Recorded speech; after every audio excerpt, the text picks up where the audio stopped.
আমাদের প্রথমে এই ফর্মটিকে ডাউনলোড করতে হবে। এই ফর্মটি আপনারা মোবাইল ফোন থেকে যে কোনো একটি ব্রাউজার ওপেন করে ফর্ম নম্বর 13 লিখে সার্চ করবেন। এরপরে আপনারা এখানে ক্লিক করবেন, ডাউনলোডে ক্লিক করলে ডাউনলোড হয়ে যাবে। আচ্ছা, যাই হোক, এবারে আমরা এই ফর্মটিকে সঠিকভাবে পূরণ করা হবে। এখানে দেখতে পাচ্ছেন উপজেলা, থানা বা জেলা। এখানে আপনারা দিবেন হচ্ছে আপনি ট্রান্সফার করে যে জায়গায় যেতে চান বা যে গ্রামে যেতে চান ওই গ্রামের যে থানা এবং জেলা।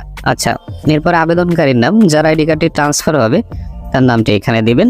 এরপরে তার জাতীয় পরিচয়পত্র, এরপরে দেখতে পাচ্ছেন জন্ম তারিখটি দিবেন। এখানে দেখতে পাচ্ছেন জাতীয় পরিচয়পত্রের ছায়ালিপি সংযুক্ত করিতে হবে। ছায়ালিপি বলতে জাতীয় পরিচয়পত্রের ফটোকপি আর কি।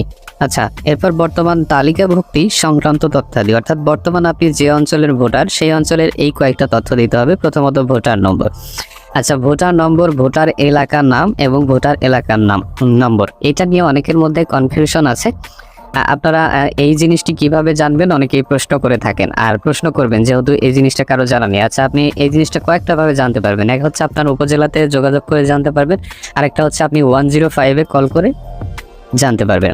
আচ্ছা, এরপরে যদি জানতে সমস্যা হয় কমেন্ট বক্সে কমেন্ট করে জানিয়ে দেবেন, আমি না হয় আলাদা ভিডিওই তৈরি করে। আমরা উপজেলা বা থানা দিব, আমরা যে জেলায় বর্তমানে আছি, এবং জেলাটি দিব গ্রাম, রাস্তা, বাসা, হোল্ডিং, অর্থাৎ বর্তমান আমরা যে এখানকার ভোটার সেই এই তথ্যগুলো সেইখানকার দিব। আচ্ছা, এরপর যে এলাকায় স্থানান্তর হতে আমরা ইচ্ছুক, আচ্ছা প্রথমে জেলা, তারপর উপজেলা, মানে আমরা যেখানে ট্রান্সফার হয়ে যেতে চাচ্ছি। এরপর সিটি কর্পোরেশন, পৌরসভা, ইউনিয়ন, ক্যান্টনমেন্ট বোর্ড, আপনি যেটার আওতায় আছেন সেটা দিবেন। এরপরে ওয়ার্ড নম্বর দিবেন, এরপরে ভোটার এলাকার নাম দিবেন, এরপরে ভোটার এলাকার নম্বর। আচ্ছা, এই এলাকা নম্বর নিয়ে অনেকের সমস্যা হবে, এটা কিভাবে জানবেন আমি বলে দিচ্ছি। আপনি যেখানে যেতে চান ওইখানকার ভোটার তালিকা থাকলে সেখান থেকে দেখে নিতে পারবেন, অথবা সহজ পদ্ধতি, আপনার কোথাও যেতে হবে না। আপনি যে ঠিকানায় ট্রান্সফার হয়ে যেতে যাচ্ছেন ওই ঠিকানার যদি কারো ভোটার আইডি থাকে, সেই ভোটার আইডির তথ্যগুলো নিয়ে আপনি 105-এ কল করে তথ্য দিয়ে এই ভোটার নম্বরটি বা ভোটার এলাকা নম্বরটি নিতে পারবেন। এরপর দেখতে পাচ্ছেন টেলিফোন, মোবাইল দিবেন, ডাকঘর, পোস্ট কোড। আচ্ছা, এবারে 5 নম্বর ঠিকানায় যে সময় হইতে অবস্থান করিতেছেন, আপনি কতদিন হলো এখানে অবস্থান করিতেছেন। এখানে বছরের পর বছর হতে হবে এমন না, আপনি 6 মাস হলে 6 মাসে দেবেন, 3 মাস হলে 3 মাসে উল্লেখ করতে পারেন, কোনো সমস্যা নাই। এরপরে স্থানান্তরের কারণ, এখানে স্থানান্তরের একটা কারণ লিখে দিবেন, আপনি কেন ট্রান্সফার করতে চাচ্ছেন। যেমন ধরেন যে ঠিকানার পরিবর্তন হতে পারে, আমি ঠিকানায় যেতে যাচ্ছেন মেয়েরা, অথবা স্থায়ী ঠিকানায় ভোটার হতে যাচ্ছেন, বিভিন্ন কারণ হতে পারে, সেই কারণটি এখানে লিখে দিবেন। আচ্ছা, এবারে আমাদের কাগজপত্র যা যা লাগে। 5 নম্বর ক্রমিকে বর্ণিত ঠিকানায় অবস্থানের সমর্থনে নিম্নের দলিলাদি সংযুক্ত করিতে হইবে। প্রথম শ্রেণী কর্মকর্তা, cantonment board, executive, city corporation, পৌরসভা, মেয়র, কাউন্সিলর, ইউনিয়ন পরিষদ চেয়ারম্যান কর্তৃক একটি প্রত্যয়নপত্র, অর্থাৎ ঠিকানা স্থানান্তরের জন্য একটি প্রত্যয়নপত্র। আপনি ইউনিয়ন পরিষদে গিয়ে বললেই হবে যে আমি ভোটার আইডি স্থানান্তরের জন্য একটি প্রত্যয়নপত্র নিতে চাই।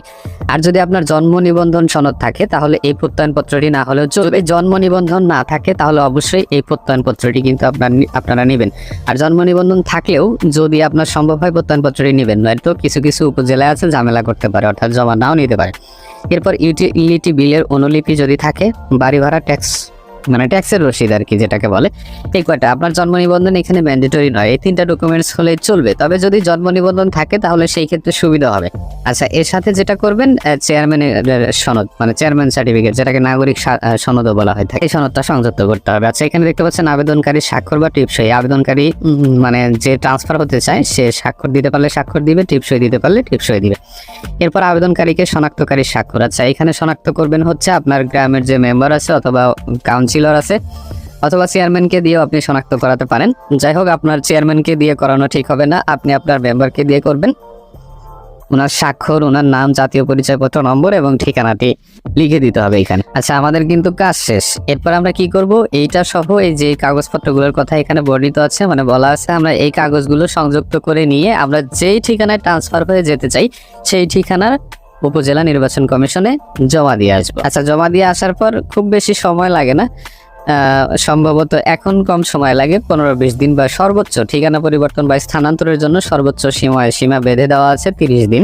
যদি এর বেশি লাগে তাহলে বুঝবেন যে হয়তোবা উপজেলায় কোনো সমস্যা আছে, তবে সর্বোচ্চ সময় 30 দিন এর মধ্যেই হবে। তো আশা করি ঠিকানা পরিবর্তন আবেদন সম্পর্কে আপনার আর কনফিউশন থাকার কথা না। এরপরও যদি কোনো কনফিউশন বা জিজ্ঞাসা থাকে অবশ্যই কমেন্ট বক্সে কমেন্ট করে জানিয়ে দেবেন। ভিডিওটি ভালো লাগলে অবশ্যই লাইক দিবেন, চ্যানেলে নতুন হলে সাবস্ক্রাইব করে সঙ্গেই থাকবেন।